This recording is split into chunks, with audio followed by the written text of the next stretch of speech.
नमस्कार दोस्तों हमारे यहाँ अभियान चलाया गया था जो कि सखी केंद्र और नावो ने मिलकर किया था। ये अभियान बहुत इंटरेस्टिंग था। स्पीच कंपटीशन रखा गया था, ऐसे कंपटीशन रखा गया था जिसमें करीबन 12 कॉलेजेस कुछ इंस्टीट्यूट ने हिस्सा लिया था। ये 18 नवंबर से 10 दिसंबर तक चलाया गया।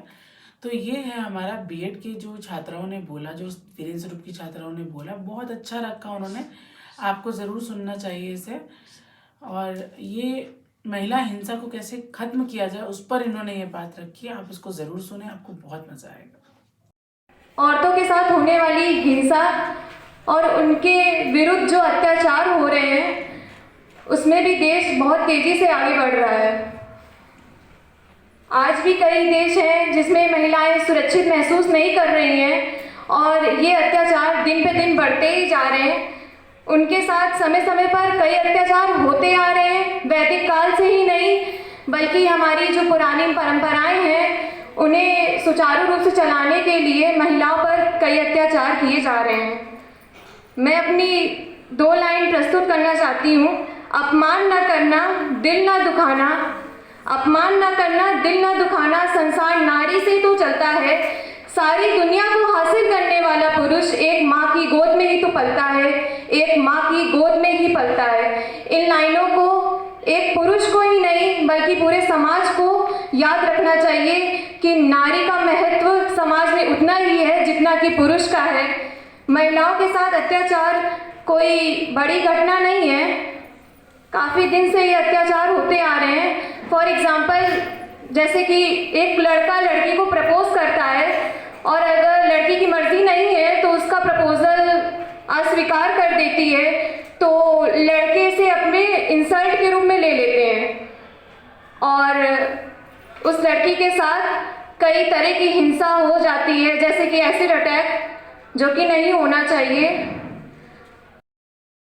नारी के जीवन में रंग बिरंगे फूल खिलते गए। उन रंग बिरंगे फूलों में कहीं कांटे अविशेष थे, नारी शक्ति सशक्तिकरण के वादे मात्र कंकाल और अवशेष थे। दोस्तों, संघर्ष का एक लंबा सफर तय करने के बाद भी अभी दूर है मंजिल नारी की। हमारे यहाँ महिला दिवस मनाए जाते हैं, वादे किए जाते हैं, प्रण किए जाते हैं नारी सशक्तिकरण के, नारी के विकास के। लेकिन मैं आप सबसे पूछती हूँ कि क्या 33% आरक्षण देके महिलाओं का सशक्तिकरण करना संभव है? नहीं, कदापि नहीं। महात्मा गांधी जी ने कहा था, मैं उस दिन इस देश को पूर्ण रूप से स्वतंत्र समझूंगा जिस दिन इस देश की नारी आधी रात में भी स्वतंत्रता से बाहर निकल सकेगी। लेकिन हमारे समाज की विडंबना तो देखिए, रात का अंधेरा तो छोड़ो, दिन के उजाले में भी नारी सुरक्षित नहीं है। और मैं तो कहती हूँ, दिन के उजाले में क्या, माँ के गर्भ में भी सुरक्षित नहीं है। न नौकरी, न शिक्षा, न राजनीति में नारी को आरक्षण दो तो दो माँ के गर्भ में। 33% आरक्षण से पूर्व नारी चीख चीख कर अधिकार मांगती है मां के गर्भ से जन्म लेने का। नारी अधिकार मांगती है समाज में पूरी इज्जत और सम्मान के साथ सर उठाकर जीने का। नारी चीख चीख के एक मौका मांगती है अपने सपनों को पूरा करने का। और ये सब कुछ तभी संभव है जब नारी को शिक्षित किया जाए। नारी को स्वयं आगे आना होगा, हमें एकत्र होना होगा शिक्षित होने के लिए, क्योंकि जब हम शिक्षित होंगे तभी हम अपने अधिकारों को जान पाएंगे, तभी हम पुरुषों के साथ कंधे से कंधा मिलाकर चल पाएंगे और तभी समाज से ये विचारधारा हटा पाएंगे कि पुरुष सबसे प्रधान है।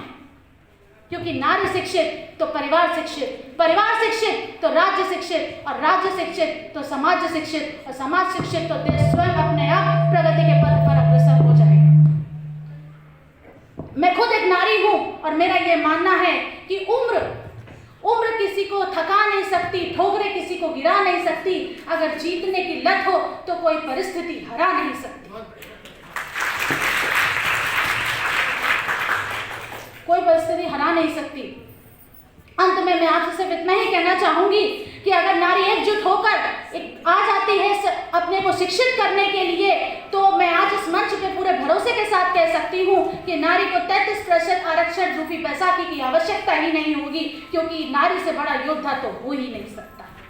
अंत में, क्योंकि समय की पाबंदी है, और मैं अपने विचारों को यहाँ समाप्त करती हूँ कुछ चंद लाइनों के साथ, और ये मैं पूरे नारी जगत को समर्पित करती हूँ कि सीढ़ियाँ उन्हें मुबारक हो जिन्हें छत तक जाना है, सीढ़ियाँ उन्हें मुबारक हो जिन्हें छत तक जाना है।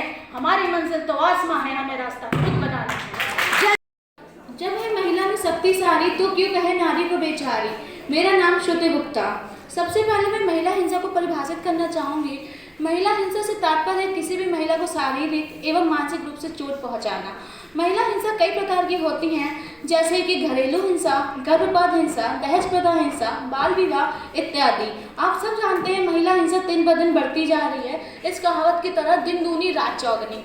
आज की 21वीं शताब्दी जो कि इतना स्मार्ट और टेक्निकल है, उसी दूसरी तरफ महिला हिंसा दिन ब दिन बढ़ती जा रही है। महिला ना घर पे सुरक्षित है ना ही बाहर। अगर वो बाहर जाती है तो उन पर एसिड अटैक हो जाता है, और उनके अगर बेटी होती तो उनको गर्भ में ही मार दिया जाता है, और अगर शारीरिक संबंध ना बनाए तो उनके टुकड़े टुकड़े कर दिए जाते हैं। पर बस अब नहीं, बहुत सहा बहुत डरा, क्या कहेंगे लोग, बहुत सोचा, अब नहीं, अब हमको खुद की लड़ाई खुद लड़नी होगी।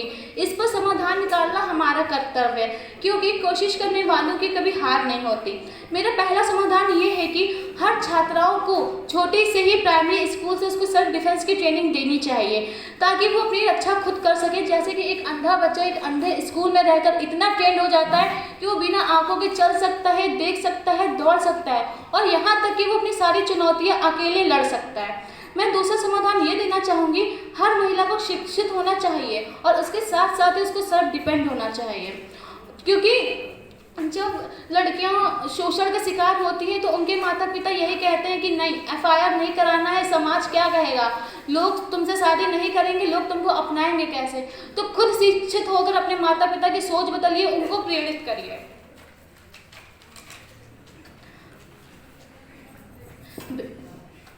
जैसे कि आप सब जानते हैं, महिला हिंसा को रोकने के लिए पुलिस के साथ साथ 1090 आप सबके साथ हैं, और उसी तरह सखी केंद्र एवं अन्य संस्थाएं भी आपके सहयोग के लिए तत्पर हैं और तैयार है। मेरा ये कहना, उनके साथ जुड़िए, अपनी भी रक्षा करिए और साथ में सबका करिए। भेदभाव जुल्म मिटाएंगे, दुनिया नहीं बसाएंगे। नई है डगर, नया है सफर, अब हम नारी आगे ही बढ़ते जाएंगे।